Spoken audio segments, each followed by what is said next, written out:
Well, good morning, everyone. I want you to take a Bible if you can, whether on app or in paper, whatever way, and get to Ephesians chapter number 6. I feel like it's really good for us to head back to our theme.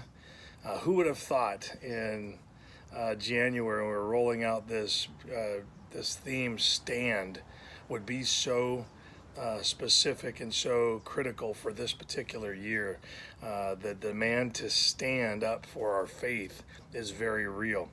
But what's also important to notice in here is that it really doesn't just say get ready to stand against pandemics or shutdowns or be able to stand if riots come to your neighborhood or whatever. It's not really talking about all of that. It's actually much more broad in its scope. It's really telling us we need to live every day prepared for anything. Everything. And so he starts off with children. Here's how you should behave. This is what you should be doing. You should be listening to your parents. You should be honoring them as your parents, as someone with specific information about life. It tells parents to be kind and considerate of your children. Don't provoke them to wrath, but kind of lead them along with love and grace. And then it tells us to have a right work ethic. I got to tell you, right now during the pandemic, people are having a really tough time even wanting to go back to work, even if work is offered to them. If you'll notice, one of the big fights right now is whether or not teachers should teach from the classroom, and teachers are saying we don't want to go to the classroom because it's not safe there. Well, I agree that there's probably some reality to that, but there's also some work ethic issues that we're dealing with, and so he tells us work hard, work specific, get busy about your work.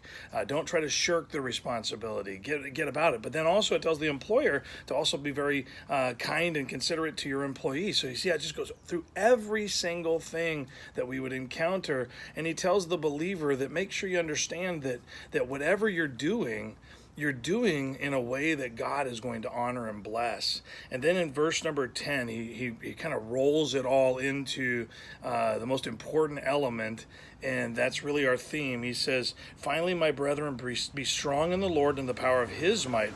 Put on the whole armor of God that ye may be able to stand against the wiles of the devil. Did you notice? He didn't say one particular wile, like be ready to stand during a pandemic. There's a lot of things happening all at once, and people are really concentrating on just one thing, and they're paralyzed with fear and kind of becoming rude and belligerent to each other over one little thing that if we would be ready to stand in the power of the Lord, we can handle it. And he goes on. He doesn't just say the wiles of the devil. He tells us, hey, we're not wrestling against flesh and blood, but against principalities, against powers, and against rulers of the darkness of this world, against spiritual wickedness in high places.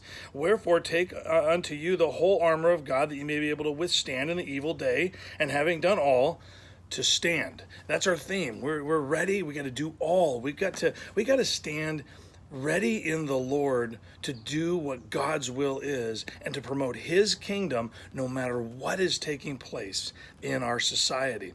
Right now we've got so many people that are afraid to do anything.